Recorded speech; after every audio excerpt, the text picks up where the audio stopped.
Hey guys, how you doing? It's Taylor here from Orlando City, UK, and you can probably see the sleep in my eyes this morning. Um, I think we clocked out about 4:18 last night and watched Orlando get trounced 4-0, 4-0 by FC Dallas away. It's hard to say really whether FC Dallas were just very, very good, or whether Orlando City was just very, very bad. I think it was both, to be honest with you. Absolutely ruthless Oscar Perez FC Dallas last night. Orlando just weren't at the races from the start.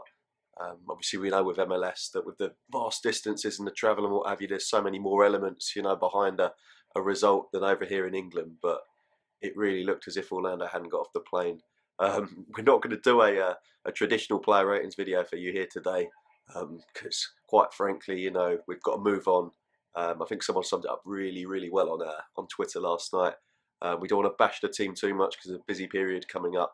But at the same time, we've got to be wary that we don't want the same slump that we had last season that ultimately cost us in the end for our MLS Cup playoff hopes. So yeah, Joe Bendick, absolutely fantastic again. I've got to say reserve special praise for Joe Bendick. He was brilliant last night. In all honesty, it could have been 10-0, and that's no understatement. It really could have been 10-0 without Joe Bendick, especially in the first half. He made some cracking saves, made an unbelievable one of Fabian Castillo, who got put through after a neat 1-2 with the FC Dallas strikers. I think it was a Ruti. And aside from Joe Bendick keeping the score down, really, there wasn't really many other standouts for Orlando. Perhaps Kevin Alston made an absolutely superb sliding challenge in the second half. Can't remember the FC Dallas striker. It might have been Castillo, but Kevin Alston made a fantastic sliding challenge. But you can say about the squad. Luke Bowden came in, I suppose, for Adrian Vinter, who we're absolutely gutted to lose Adrian Vinter, but Bods came in at left back and Breck Shane left midfield. Ultimately, we don't want to bash any players, but David Mateos was at fault for two of the goals, if not three.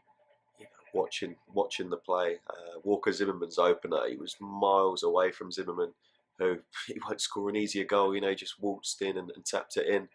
The same with FC Dallas's third, Mauro Diaz. It was a fantastic free kick into the box, we have to say, but where was the marking on Orlando's part? Where was the marking? And Matt Hedges made it 3-0.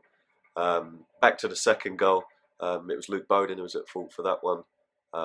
Watched Michael Barrios come through. It was a wonderful goal. He gave Bendick no chance. The commentator said Bendick was hung out to dry. He really was last night.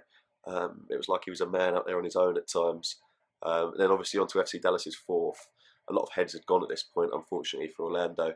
The ball was put through Tesho Akindele, clean through on goal. He had Fabian Castillo off to his right, popped it off to him. Ultimate chance of getting a fourth, adding some gloss to the scoreline, and he did. He squared it, and Castillo made it 4. And on Independence Day, it really was one to forget for Orlando. Obviously a late start for us guys over here in the UK, with kickoff at 2 a.m. over here. It was getting light, as we tweeted last night, as the game was drawing to a close. But yeah, we move on. FC Dallas undefeated now in 17 at home. They're a very, very good side. You can see why. They're a force in the West. A lot of people are saying, that outside New York City FC are putting a good run of form together now. The East is very weak compared to the West, and it's hard to disagree with that statement. And FC Dallas were very, very good. So we move on. We've got Houston Dynamo coming up next on Friday. There's a busy, busy run of games, so we need to get our heads right, get back in the zone, and get back to winning ways, because that really was one to forget. And we're now glad that week's over, because add the Fort Lauderdale Strikers result in the US Open Cup, and not to mention Adrian Vinter's exit, shock exit, and it's been a terrible week for Orlando. So we move on and we go again. Speak soon. Bye.